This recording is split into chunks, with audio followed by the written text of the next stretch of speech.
आज हम आपको बताएंगे रसूल करीम सल्लल्लाहु अलैहि वसल्लम की निस्बत के बारे में, आका दो जहां सल्लल्लाहु अलैहि वसल्लम की निस्बत का मामला क्या होता है जी। और हम इस मौजू पर ज्यादा तवील बात नहीं करेंगे, मुख्तसर बात करेंगे। एक तरफ तवज्जो दिलाएंगे आपकी निस्बत मुस्तफा अलैहिस्सलातु वस्सलाम के बारे में। जैसी निस्बत होगी वैसी बरकत होगी, निस्बत जैसी होगी वैसा मामला होगा आपके साथ भी। थोड़ी देर की निस्बत, थोड़ी देर का मामला, अगर हमारा इत्र की दुकान में जाना हो और थोड़ी देर इत्र की दुकान में बैठ जाए तो इत्र की दुकान से निस्बत लग गई हमको और थोड़ी देर हम बैठ गए, हालांकि हमने इत्र लगाया नहीं अपने कपड़ों में, लेकिन जब बाहर निकलेंगे तो फिर हमारे कपड़ों में से खुशबू आएगी, हालांकि लगाया नहीं। क्यों? इसलिए कि वहां थोड़ी देर आपने बैठा, थोड़ी देर वहां सोबत मिली आपको, थोड़ी देर दुकान से निकट लग गई, आपके कपड़ों में खुशबू आ गई। आप पहले की काम में जाकर बैठ जाए और वहां की निस्बत पाले, आपको उस जगह की निस्बत लग जाए तो क्या होता है, आपके कपड़े काले हो जाते हैं पहले की काम में बैठने से। हालांकि आपने पहला अपने बदन को अपने कपड़ों को लगाया नहीं, बस बैठने से सोहबत का असर हो जाता है, निस्बत का असर हो जाता है। ऐसे ही अच्छी सोहबत इंसान को अच्छा कर देती है, बुरी सोहबत इंसान को बुरा कर देती है। सोहबत सालेह कुरात सालेह कुनत, सोहबत तालेह कुरात तालेह कुनत। नेकों की सोहबत नेक बना देती है, बुरों की सोहबत बुरा बना देती है। जब निस्बत कायम हो जाती है अच्छों से तो इंसान भी अच्छा हो जाता है, निस्बत कायम हो जाती है बुरों से तो इंसान भी बुरा हो जाता है। तो निस्बत और सोहबत के बड़े फायदे होते हैं। हमको चाहिए कि हम अच्छी निस्बत से जुड़ जाएं। और हम आज जिस निस्बत की बात करने जा रहे हैं वो कोई आम निस्बत नहीं है, बल्कि रसूल पाक सल्लल्लाहु अलैहि वसल्लम की निस्बत की बात है, अल्लाह के रसूल की निस्बत की बात है। अब निस्बत यानी सरकार से जुड़ी हुई चीजें बहुत है, बहुत है, बहुत है। हम हर एक का जिक्र नहीं कर सकते। हम सिर्फ आज उन लोगों का जिक्र करेंगे जिन्होंने सरकार से निस्बत कायम की थी और जिन्होंने सरकार से सोहबत कायम की थी। उस सोहबत और निस्बत और उनको फैजान का मिला, मतलब ये कि हम उन लोगों की बात करेंगे जिनको सहाबा किराम कहते हैं। सहाबा, सहाबा सोहबत से बना, सहाबी वाहिद को कहेंगे, सहाबा जमा को कहेंगे, ये सोहबत से बना। हुजूर अलैहिस्सलातु वस्सलाम की सोहबत मिली किसी मुसलमान को, वो सहाबी हो गया। और ईमान पर खात्मा होना भी शर्त है, तो वो सहाबी। क़यामत तक उनका एहतराम किया जाएगा, क़यामत तक उनका नाम अदब से लिया जाएगा। क्यों? सिर्फ इसलिए कि हुजूर अलैहिस्सलातु वस्सलाम से उन्होंने अपनी निस्बत कायम कर दी, सिर्फ इसलिए कि सरकार की सोहबत में बैठे, एक लम्हा ही क्यों न बैठे हों, वो सहाबी कहलाएंगे। अब सहाबा किराम में मदारिज भी हैं। बदर में, जंग बदर में शहीद होने वालों का दर्जा बड़ा है, साबिक़ून अव्वलून का दर्जा बड़ा है, अशरे मुबश्शरा का दर्जा बड़ा है, खुलफा राशिदीन का दर्जा बड़ा है, शेखैन का मर्तबा उन चारों में बड़ा है। और फिर उनमें सिद्दीक़ अकबर रज़ियल्लाहु तआला अन्हु को फजीलत हासिल है। तो सहाबा किराम की बात हो रही। अब सहाबा किराम को लेकर उम्मत में इख्तिलाफात है। तो इख्तिलाफात की वजह मैं आपको बताता हूं कि इख्तिलाफ क्यों है। बड़ा इख्तिलाफ शिया सुन्नी का इख्तिलाफ है सहाबा किराम के बारे में। वो क्यों है उसकी वजह मैं आपको बताऊंगा कि आज सुन्नी शिया का इख्तिलाफ क्यों है सहाबा को लेकर। खास तौर पर देखिए, अल्लाह के बारे में शिया सुन्नी का कोई इख्तिलाफ नहीं, रसूल के बारे में शिया सुन्नी का कोई इख्तिलाफ नहीं। तमाम हजरत आदम से लेकर ईसा अलैहिस्सलाम तक के रसूलों के बारे में कोई इख्तिलाफ नहीं। सरकार दो आलम के बारे में कोई इख्तिलाफ नहीं। इख्तिलाफ कहां होता है? शिया सुन्नी का सहाबा किराम के बारे में। वो इख्तिलाफ होता क्यों है वो मैं आपको उसकी जड़ बता देता हूं। अगर इस बात को समझ जाए तो वो झगड़ा खत्म हो जाएगा। वो झगड़ा किस वजह से? वो झगड़ा इस वजह से है कि इंसान सहाबा के बारे में जब जानता है कोई बात उसको मालूम होती है तो उसके दो जराए। एक जरिया है किताबों का और एक जरिया है वाइज़ीन का, उलमा का। उलमा के जरिए सहाबा का तारुफ होता है या किताबों के जरिए सहाबा का तारुफ होता है। जो लोग किताबें पढ़ने का शौक रखते हैं वो किताबें पढ़कर सहाबा किराम को समझते हैं, और जो किताबें नहीं पढ़ते वाइज़ीन के बयानात सुनते हैं, मुखर्रिरीन की तकरीरें सुनते हैं, उलमा के खिताबात सुनते हैं, उनको उलमा के जरिए सहाबा का तारुफ मिलता है। अब ये तारुफ देने वालों पर मुनहसिर है। जैसा तारुफ देंगे लेने वाला वैसा तारुफ देगा। किताबें लिखने वाले मुसन्निफीन पर, मुअर्रिखीन पर मुनहसिर है। जैसा लिखेंगे वैसा पढ़ने वाला मैसेज देगा। ये उलमा और किताबों को मुसन्निफीन पर इन्हिसार करता है। मिसाल के तौर पर तारीख की किताब को पढ़ लिया और वो मौर्रिख तारीख लिखने वाला शिया है तो अपने हिसाब से लिखेगा और सहाबा किराम के ऐबों को, उनके नखाइस को सामने रखेगा, और जो मन में आए वो दरगोई से काम लेगा, क्योंकि उसे सहाबा किराम को नीचा दिखाना है। वो अपना कलम चलाएगा और अपनी तारीख मुरतब करके लोगों तक पहुंचा देगा। लोग पढ़ेंगे और उसी समझ जाएंगे और उसी जाविये पर जाएंगे और उस किताब को सही समझकर उसी को अपनाएंगे, वो अपना मिजाज बना लेंगे। भी अगर कोई पढ़ेगा तारीख और लिखने वाला मुअर्रिख अगर खारिजी हो तो फिर वो सहाबा किराम की तो दिफा करेगा, मगर अहले बैत अत्हार की गलतियां बताएगा, रसूल के घर वालों की गलतियां इसलिए बताएगा वो अपनी तारीख में, अपनी किताब में, ताकि लोगों को गलत मैसेज जाए अहले बैत अत्हार का, लोग सहाबा को चाहने लगे और नबी के घर वालों के खिलाफ हो जाए लोग। इस तरह वो कलम चलाएगा। तो तारीख की किताबें जब पढ़ते हैं लोग, कुरान नहीं पढ़ते, हदीस नहीं पढ़ते, तारीख की किताब पढ़ते हैं, सीरत की किताब पढ़ते हैं, तब गुमराह होने का डर हो जाता है। क्यों? सीरत लिखने वाला, तारीख लिखने वाला अपने जहन के मुताबिक, अपने अकीदे के मुताबिक और अपने नजरिए के मुताबिक लिखता है। पढ़ने वाला पढ़कर उसी के नजरिए को अपनाता है, उसी के अकीदे को अपनाता है। यहां आकर तनाव पैदा हो जाता है, यहां पर झगड़े पैदा हो जाते हैं, कोई बेअदब हो जाता है, कोई बाअदब हो जाता है, यूं हो जाता है। हम आज के जुमा के खुतबे के जरिए मैसेज देना चाहते हैं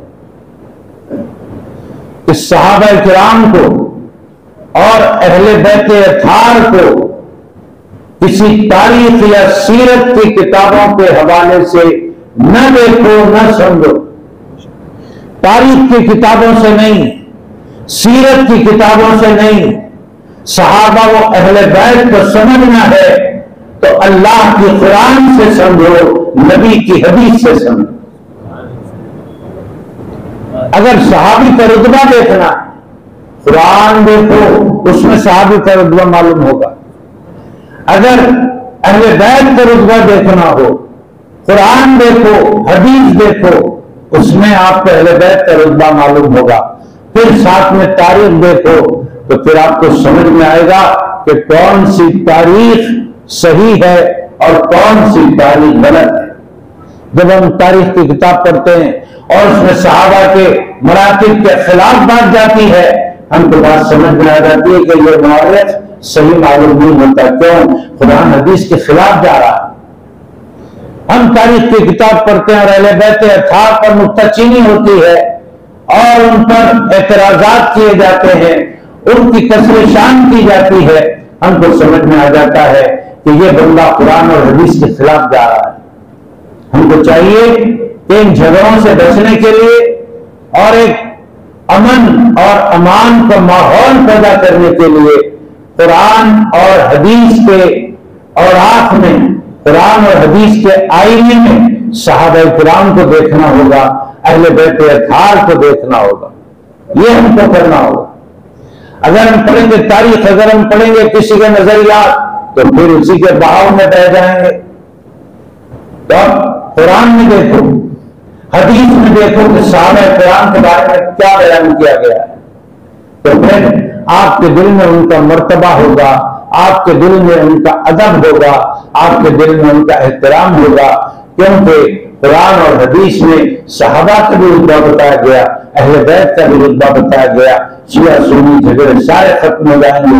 आज बड़े बड़े झगड़े हो रहे हैं, आस्थानों पर झगड़े हो जा रहे हैं, न जाने मस्जिदों में झगड़े हो जा रहे हैं। ये सारे झगड़े होने के लिए, ये सारे झगड़े तो खत्म होना, उसके लिए कुरान पढ़ना है, उसके लिए हदीस पढ़ना, उसके लिए हमको हक़ाइक़ तक पहुंचना है, किसी के बहाव में बहना नहीं।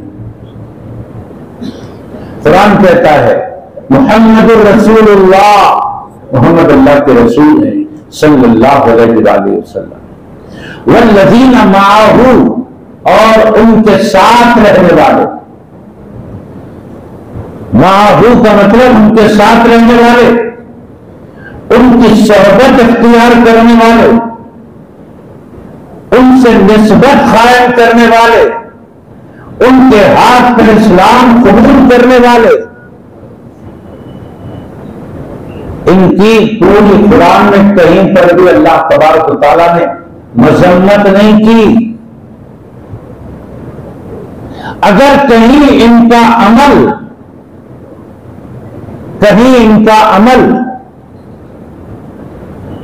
अल्लाह को पसंद नहीं भी आया हो, तो कुरान करीम ने उस अमल के बारे में फरमाया, अल्लाह ने उस अमल के गलत होने के बारे में फरमाया ताकि आइंदा ऐसा अमल ना हो, मुतनब्बे किया परवरदिगार आलम। मगर किसी गलत अमल की वजह से उनकी सहाबियत का मर्तबा खत्म नहीं हुआ। सहाबियत का रुतबा खत्म कर होता है जब कोई सहाबी मुर्तद हो जाता है, जब कोई सहाबी इस्लाम से फिर जाता है, तब उसका सहाबियत का मर्तबा खत्म, वो तो मोमिन में बाकी नहीं रहता। लेकिन अगर अमली कोतारियां सहाबा किराम में हो जाए, तो अल्लाह रब्बुल इज्जत ने उनकी सहाबियत का मर्तबा खत्म नहीं किया, मर्तबा सहाबियत को बाकी रखा। क्यों? इसलिए कि कोई भी सहाबी अपने अमल की वजह से सहाबी नहीं बना, मुस्तफा के दीदार की वजह से सहाबी बना। अमल की वजह से कोई सहाबी नहीं बना।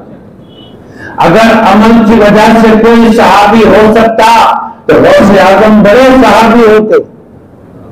अमल की वजह से अगर सहाबियत का दर्जा मिलता होता तो गरीब नवाज बड़े सहाबा में शरीक रहते। अमल की वजह से सहाबियत का दर्जा नहीं मिलता, दीदार मुस्तफा की वजह से मिलता है। जब अमल की वजह से सहाबियत नहीं मिलती तो बुरे अमल की वजह से सहाबियत जाती भी नहीं। सहाबियत मुस्तफा के दीदार से कायम होती है, और जब तक सहाबी मुर्तद न हो जाए, जब तक सहाबी इस्लाम से ईमान से फिर न जाए, उस वक्त तक सहाबियत का मर्तबा उससे साबित नहीं होता, वो सहाबी रहता है। अगर गलतियां करता भी है तब भी सहाबी रहता है। गलतियां करने से सहाबियत का मर्तबा जाता नहीं। अब जो सहाबा के गुस्ताख है वो क्या करते हैं? उनकी गलतियों को पकड़कर उनकी हजो करते हैं। फला साहबी ने ये गलती की, फला साहबी ने ये गलती की, लिहाजा हम इनको नहीं मानते। तो उनकी गलतियों से उनकी सहाबियत पर असर नहीं पड़ता, और आपके मानने न मानने से उनकी सहाबियत पर कोई असर नहीं पड़ता। किसी के मानने नहीं मानने से सहाबा के मर्तबे पर असर नहीं पड़ता। सहाबियत का दर्जा उन्हें दीदार मुस्तफा से मिला है, अमल से नहीं, अच्छे अमल करने से नहीं मिला। तो बुरे अमल करने से सहाबियत का दर्जा जाता भी नहीं। अब इस उम्मत को चाहिए कि सहाबा किराम की गलतियों को पकड़कर उनकी हजो न करे, उनके खिलाफ न बोले, उनके ऊपर तबर्रा न करे, उनको गाली न दे, उनको बुरा न बोले, क्योंकि वो गलत अमल करने के बावजूद सहाबी है। उनका एहतराम और उनका अदब बरकरार रखे। अब रही अहले बैत रसूल की बात, तो याद रखें सहाबी को नबी से एक निस्बत लगी हुई है। सहाबी को नबी से एक निस्बत लगी हुई है, देखने की निस्बत, दीदार की निस्बत, और नबी के घर वालों को दो दो निस्बतें लगी हुई है। एक तो देखने की निस्बत लगी है सहाबियत की, और दूसरे नबी के घराने की निस्बत लगी हुई। और नबी के घराने से ताल्लुक रखने की जो निस्बत है, ये इतनी आला निस्बत है कि इस निस्बत का लिहाज खुद सहाबा किराम भी किया करते थे। दीदार की निस्बत रखने वाले खुद नबी के घराने वालों की निस्बत रखने वालों का एहतराम करते थे। सहाबा किराम खुद अहले बैत अताहर का एहतराम करते थे, उनका अदब करते थे। तो सहाबा को एक निस्बत नबी से लगी हुई, और अहले बैत रसूल को दो दो निस्बतें, सहाबी की और घर वाले भी, दो दो निस्बतें। हजरत अली मुर्तज़ा रज़ी अल्लाह ताला अन्हु को यही दो निस्बतें लगी हुई। हजरत अली एक तरफ तो सहाबी भी है और दूसरे तरफ घर वाले भी। आप देखिए इधर खुलफाए राशिदीन में भी हजरत अली का नाम, उधर पंजतने पाक में भी हजरत अली का नाम। खुलफाए राशिदीन में भी हजरत अली का नाम। कैसी निस्बतें हैं, दो दो निस्बतें। इधर पंजतने पाक में भी हजरत अली का नाम, बड़ी शान वाले हजरत अली।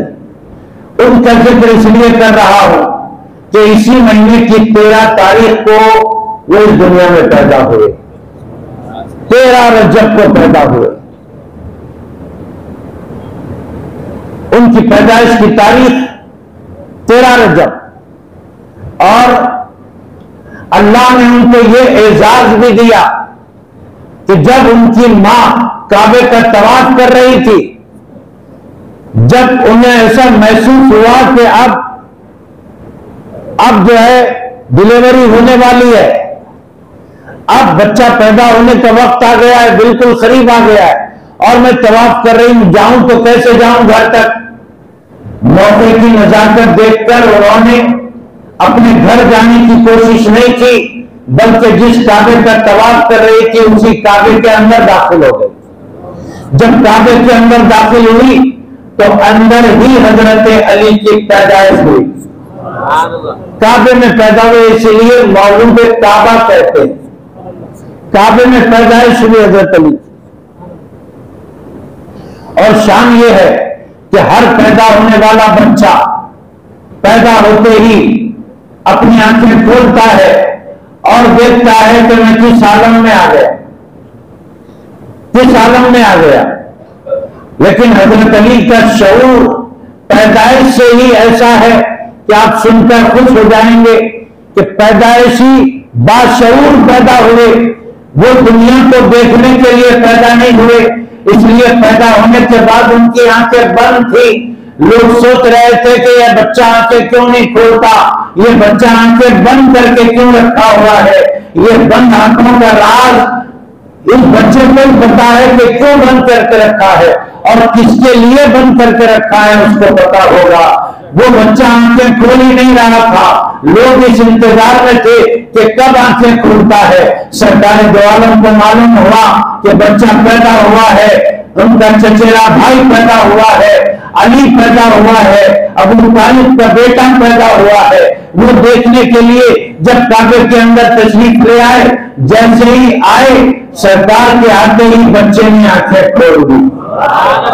आते ही आंखें खोल दी, तब दुनिया वालों को मालूम हुआ ये बच्चा इतना दीनदार है, ये बच्चा इतना अल्लाह वाली है, ये बच्चा इतना आरिफ बिल्लाह है कि ये पैदा हुआ तो पहले दुनिया पर नजर डालना नहीं चाहता, बल्कि पहले उस जात पर नजर डालना चाहता है जिसके सबसे में सारी दुनिया बनी है। सरकार दो आलम को सबसे पहले देखने वाले हजरत अली। और जब सरकार ने अलग ऐलान इस्लाम को फैलाने के लिए ऐलान किया, क्या मक्के वालों जमा हो जाओ, सब जमा हो गए, बड़े भी जमा हुए, बच्चे भी जमा हुए। सबके सामने अल्लाह के रसूल ने फरमाया, आओ कलमे की तरफ, आओ इस्लाम की तरफ, आओ अल्लाह की इबादत की तरफ। उस वक्त सब डरे हुए थे, सब घबराए हुए थे, सबको अपनी जान की फिक्र थी। क्यों? इसलिए कि उस मौके पर अगर कोई नबी की आवाज पर लब्बैक कहता, दुनिया की मुसीबतें उस पर आ रही थी। ऐसे मौके पर हजरत अली 10 साल के बच्चे थे, लेकिन जब सरकार ने फरमाया कौन है मेरी मदद करने वाला, कौन है मेरा साथ देने वाला, कौन है इस्लाम की दावत को कबूल करने वाला, तो जहां मक्के के बड़े बड़े सूरमा डर कर घबरा रहे थे, ऐसे वक्त में ये 10 साल का बच्चा अली इब्न अबी तालिब ने अपना हाथ उठाया और कहा कि ऐ मोहम्मद या रसूल अल्लाह, इस दुनिया में आपका साथ देने के लिए सबसे पहले मैं आवाज बुलंद करता हूं। हजरत अली सबसे पहले लब्बैक कहने वालों में शामिल है। हजरत अबू बकर सिद्दीक सबसे पहले लब्बैक कहने वालों में शामिल है। बीबी खुदैबतुल कुबरा सबसे पहले लब्बैक कहने वालों में शामिल है। हजरत ज़ैद सबसे पहले लब्बैक कहने वालों में शामिल है। हजरत बिलाल शामिल है। हजरत गिरामी, ये वो मुक़द्दस लोग हैं जिनको याद करने से हमारा ईमान ताज़ा हो जाता है। और अल्लाह के नबी अलैहिस्सलातु वस्सलाम फरमाते हैं, ऐसे लोगों को याद करो, याद करने से तुम्हारे गुनाह मिट जाएंगे। अल्लाह ताला से दुआ करते हैं, परवरदिगार जो कुछ कहा गया है, सुना गया है, इस पर अमल की तौफीक अता फरमा। चंद बीमारों के नाम मोहम्मद साजिद, मोहम्मद अब्दुल रहीम, हाजी साहब, साबरा बेगम, मोहम्मद गौस, आयशा तबस्सुम, फरीदा बेगम, हमीदा बेगम, अल्लाह इन सबको सेहत कामिला अता फरमाए। और मोहतरमा हुरा बेगम की अल्लाह मग़फ़िरत फरमाए। और इस मस्जिद के लिए जो लोग माली ताउन करते हैं, उन सबसे कमेटी वालों ने कहा है कि आप जो भी दे रहे हैं उसकी पूरी तफसील यहाँ पर बाहर बोर्ड पे लिखी गई है और फोन नंबर भी लिखा गया है, क्या आमदनी हो रही है, क्या खर्च हो रहा है। आपको अगर कुछ पूछना है तो फोन नंबर पर बात करके आप पूछ सकते हैं। कमेटी वालों ने ऐलान के लिए कहा, मैंने ऐलान कर दिया। और एक खुशखबरी सुनिए, आप लोगों से हमने कहा था रमजान के महीने में कि पैगी में हमने जमीन ली है मस्जिद और मदरसे की तामीर के लिए, और वहां पर अकामत मदरसा चलाया जाएगा। गुज़िश्ता रमजान में आपसे कहा था हमने, अल्हम्दुलिल्लाह कल में परसों इतवार के रोज बाद नमाज जोहर वहां पर इंशाअल्लाह ताला मस्जिद और मदरसे का संग बुनियाद रखा जाने वाला है। आप सबसे गुजारिश है कि वहां जो हम मस्जिद और मदरसे का काम लेकर बैठे हैं तामीर का, और तामीर के बाद दीन का काम करने का जो इरादा लेकर हम बैठे हैं, इतवार को उसका संग बुनियाद है। आप लोगों से गुजारिश है कि अल्लाह ताला से दुआ करें सरकार के सदक़े में कि वहां जो तामीरी काम हम लेकर बैठे हैं वो काम हमारे लिए आसान हो जाए। और जिस मकसद के लिए वहां पर मस्जिद और मदरसा तामीर किया जा रहा है, अल्लाह ताला उस मकसद को हमारे पूरा फरमाए, हमारे हाथों से पूरा करने की हमें मोहलत अता फरमाए। अल्लाह ताला आप सबके भी मुरादें पूरी फरमाए। सल्लल्लाहु तआला अलैहि खैरि खल्क़िही व नूरि अर्शिही सय्यिदना मुहम्मद व अला आलिहि व अस्हाबिही अजमईन वल्हम्दुलिल्लाहि रब्बिल आलमीन।